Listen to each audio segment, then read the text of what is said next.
en 1960. Au moment de la proclamation de l'indépendance de la Côte d'Ivoire, la plupart des Ivoiriens s'intéressant à la politique étaient pour le parti unique. Les tenants du pouvoir l'étaient parce qu'ils prétendaient que seul le parti unique était capable de garantir l'unité nationale et de créer un environnement propice au développement.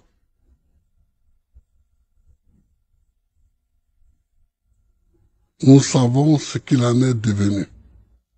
Le parti unique a créé une société profondément inégalitaire, où tous les avantages étaient réservés à un petit nombre, l'immense majorité n'ayant que des devoirs. Le parti unique a créé une société liberticide. Les libertés de presse, de réunion, d'association, de critique, etc. furent supprimées.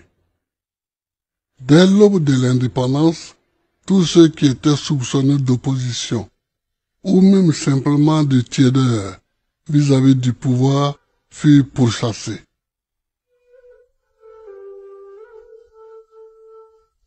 Or, en dehors du PDCI, les opposants eux-mêmes croyaient au parti unique. Bien sûr, ils parlaient d'un parti unique d'un autre type, un parti unique d'avant-garde, constitué des éléments les plus conscients du peuple travailleur et tourné résolument vers la solution à apporter aux problèmes de l'immense majorité de la population.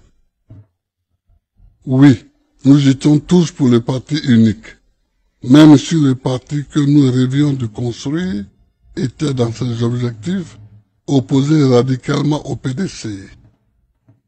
Mais l'histoire est impardonnable. Tout en luttant, il fallait ouvrir l'œil et regarder le monde.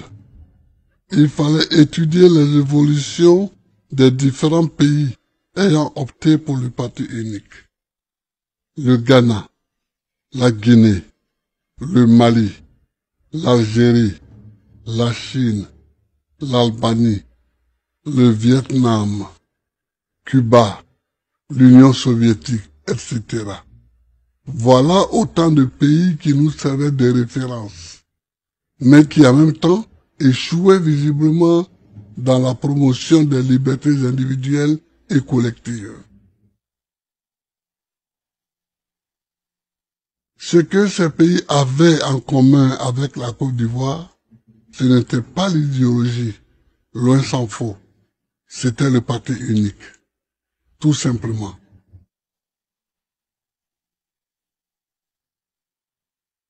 À partir du moment où certains, dont moi-même, ont fait ce constat, de grandes déchirures s'opérèrent au sein de la gauche ivoirienne clandestine.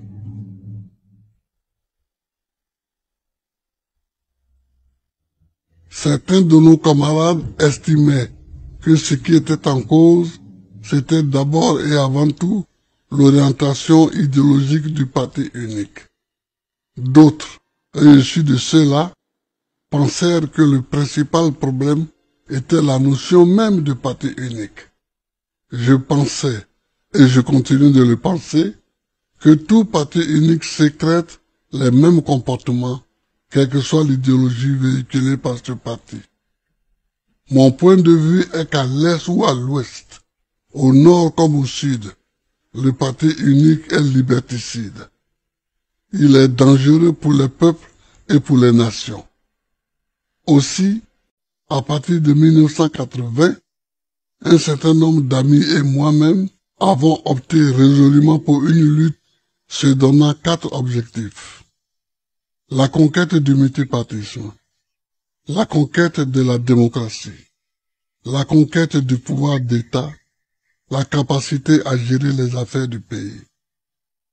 Il fallait donc réorienter toute la lutte politique clandestine, notre première préoccupation devenant la conquête du multipartisme. Nous devons être la poche de la rectitude, la poche de la droiture, et nous devons faire barrage à tous les incompétents qui dansent au devant de la scène. C'est dans ce cadre que des contacts furent pris et que fut mis en place en 1982 le premier noyau de ce qui deviendra un an plus tard le Front populaire ivoirien. C'est aussi dans le cadre de cette lutte que, une fois arrivé en exil en France, j'ai pris la parole ici et là en vue d'expliquer qu'en Côte d'Ivoire et en Afrique, le combat prioritaire à mener était celui de la conquête du multipartisme. Le combat est-il achevé?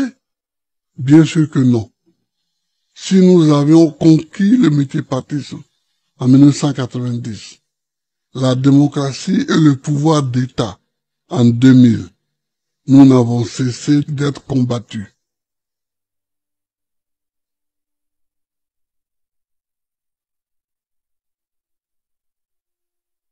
Dès notre accession au pouvoir, nous avons été empêchés de mettre en œuvre notre programme de gouvernement.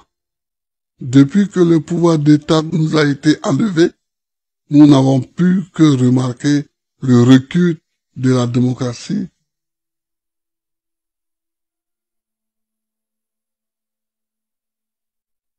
et les tentatives à peine voilées de restaurer le parti unique. Nous avons donc encore du chemin à parcourir. Mais nous sommes tout de même fiers de tout ce que nous avons accompli. Le fait qu'aujourd'hui, le parti au pouvoir soit tenté de réunir de gré ou de force tous les partis au sein d'une seule entité, tout en tentant d'annihiler toute forme d'opposition par des ingérences politiques dans le fonctionnement interne des partis, sont de nouvelles armes utilisées pour faire régresser cette conquête majeure qu'a été le multipartisme. Il s'agit ainsi, pour le pouvoir, de vider le multipartisme de sa substance. Et l'oppression est à tous les niveaux. Plus de liberté de manifestation. Plus de justice. Dégradation des conditions de vie. n'est pas la liberté, n'est pas de la non-violence, n'est pas de la démocratie. En somme, plus de démocratie. Il reste ainsi encore beaucoup à faire. Pour cela, il nous faut seulement ne jamais oublier que l'avancée de la démocratie dépend plus du comportement et des luttes de l'opposition que des faits et gestes du parti au pouvoir. Il reste encore beaucoup à faire, mais nous sommes l'âme de ce qui s'appelait hier le Front populaire ivoirien et qui constituera demain cette nouvelle force politique. Cela est nécessaire. Cela est nécessaire car nous devons agir pour nos libertés. Nous devons défendre nos libertés. Ne pas le faire reviendrait à renier notre passé et à trahir notre jeunesse. Pour ce faire, nous devons associer la jeunesse et savoir lui passer le flambeau. Et cela passe nécessairement par la renaissance de notre mouvement. Pour faire face à ces nouveaux défis, nous renaissons donc, nous revivons.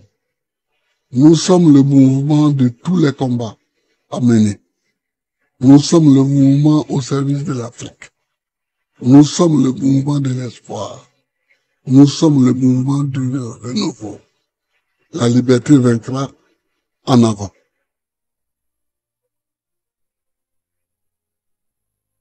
La team, voici pourquoi je vous ai fait réécouter cette vidéo du président Laurent Gbagbo. Parce que dans cette vidéo, le président Laurent Gbagbo avait annoncé que la bataille n'était pas achevée. Et que pour que la bataille puisse être achevée, il fallait donc se remettre au travail. Le président Laurent Gbagbo dans ce discours est clair. Si le parti au pouvoir reste un parti de dictature, un parti autocrate, un parti qui refuse totalement les libertés des individus, c'est à cause du peuple de Côte d'Ivoire. C'est à cause de l'opposition. Le problème n'est donc pas de savoir comment le parti au pouvoir se comporte. Le problème est de savoir comment les Ivoiriens se comportent face au comportement du parti au pouvoir. Et je pense que à partir de ce jour, le président Laurent Gbagbo est en train de mettre donc déjà les points stratégiques pour cette lutte qui doit s'achever en octobre 2027. Avec ce communiqué du 11 avril, depuis plusieurs mois, le président Laurent Gbagbo nous informe que depuis plusieurs mois, j'observe avec gravité le fonctionnement de la commission électorale indépendante. J'observe, je réfléchis, j'analyse, mais aujourd'hui, je me dois de décider. La CEI n'est plus ce qu'elle prétend être. Elle n'est plus une institution indépendante. Elle est devenue l'instrument docile d'un pouvoir qui refuse l'alternance, qui refuse la transparence, qui refuse l'inclusion. Un pouvoir qui a peur du verdict du peuple et qui tente par tous les moyens de le contourner. Face à cette situation, j'ai pris la décision de suspendre la participation du Parti des peuples africains de Côte d'Ivoire à la commission électorale indépendante. Je le dis avec la plus grande responsabilité. Je refuse de me rendre complice de ce qui est en train d'advenir de notre pays. Je refuse de cautionner un processus électoral qui portait déjà les stigmates de l'exclusion, de la fraude et de la manipulation. La CEI, aujourd'hui, viole ses propres tests pour satisfaire les intérêts du pouvoir. Elle tente d'écarter des leaders de l'opposition de la course présidentielle. Elle refuse d'auditer une liste électorale gangrénée par des irrégularités massives. Elle ne tient aucun compte des réclamations légitimes de l'opposition et elle tente d'imposer de nouvelles règles contraires au code électoral pour verrouiller davantage le contentieux. En 2011, la Côte d'Ivoire a connu le pire, et cela à cause d'une CEI partiale, soumise et instrumentalisée par l'opposition d'alors aujourd'hui au pouvoir. En tant qu'ancien président de la République, j'ai un devoir, le devoir de dire non à la forfaiture, le devoir de tirer la sonnette d'alarme, le devoir de protéger la Côte d'Ivoire de l'abîme. Je demande donc solennellement à notre représentant au sein de la CEI de suspendre immédiatement toute activité dans cette institution jusqu'à nouvel ordre. Cela est nécessaire car nous ne voulons plus d'un 11 avril. Tout le monde voit la crise monter. Tout le monde voit, tout le monde sent la tension. Tout le monde, sauf ceux qui dirigent aujourd'hui, aveuglés par leur volonté de conserver le pouvoir, même au prix de la destruction de notre pays. Nous n'en serons jamais complices. Il est encore temps de sauver la Côte d'Ivoire. Nous demandons donc l'ouverture d'un dialogue politique sincère entre les principaux partis de l'opposition, la société civile et le pouvoir, pour remettre la Côte d'Ivoire sur le chemin d'élections crédibles, inclusives et apaisées. Cette CEI ne rassure plus.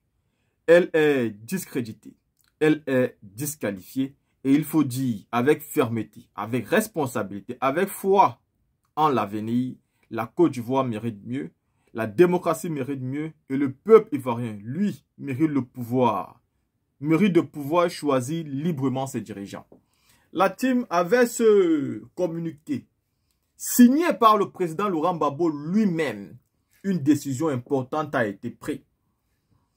Cela sonne clair et net, cette mobilisation de Dabou aujourd'hui et demain. Et ça nous donne déjà le visage de l'élection présidentielle de 2025. Le président Laurent Gbagbo vient de poser un pas. C'est ce qu'on dit un homme de la gauche. Il a démontré qu'il était un homme de paix en acceptant qu'un cadre du PPACI entre dans la CEI. C'est ça. Il a démontré qu'il était un homme de paix en demandant au PPACI de voter Adama Bitogo. Il a démontré qu'il était un homme de paix en allant rencontrer Alassane Ouattara. Il a démontré qu'il était un homme de paix en reconnaissant son pouvoir et en l'appelant publiquement Monsieur le Président. Le président Laurent Gbagbo a posé les jalons de la paix et de la démocratie depuis qu'il est rentré en Côte d'Ivoire, si je ne m'abuse, le 21 juin 2021, le 17 juin 2021. Depuis ce moment-là, le président Laurent Gbagbo a été patient. ses militants avec, et le peuple de Côte d'Ivoire avec. D'ailleurs, c'est l'un des partis politiques où on dit, vous parlez trop. C'est la preuve qu'il cherche la paix, la démocratie, et non la confrontation, et non la guerre. Mais en face, il a affaire à un mur. Des personnes qui pensent qu'ils n'ont rien à perdre. Et pour eux, soit tout le monde meurt, soit il reste au pouvoir. Ils nous ont toujours dit, pour que la paix existe, il faut que Ouattara soit candidat et président. Le président Laurent Gbagbo vient donc de se tourner une fin ici de sa collaboration avec la CEI. Et ceci vous dit déjà, il vous donne déjà une idée de ce qui va se passer. Cette CEI-là, nous ne la reconnaissons ni aujourd'hui, ni hier et ni après-demain. Nous attendons donc maintenant les mots d'ordre qui vont suivre d'une manière ou d'une autre, et tôt ou tard. Bravo au président Laurent Gbagbo. Nous attendions ça avec impatience. C'est la preuve que c'est un homme d'État. Certaines personnes nous disent que le président Laurent Gbagbo est trop lent. Il vous a toujours dit qu'il n'est pas lent. Il fait les choses à son rythme. Le président Laurent Gbagbo, c'est un fin stratège et un fin politique. Je suis très heureux de suivre ce monsieur. Et je suis très heureux d'être inspiré par sa qualité de faire la politique. La team, dites-moi ce que vous pensez. On se voit pour une autre vidéo.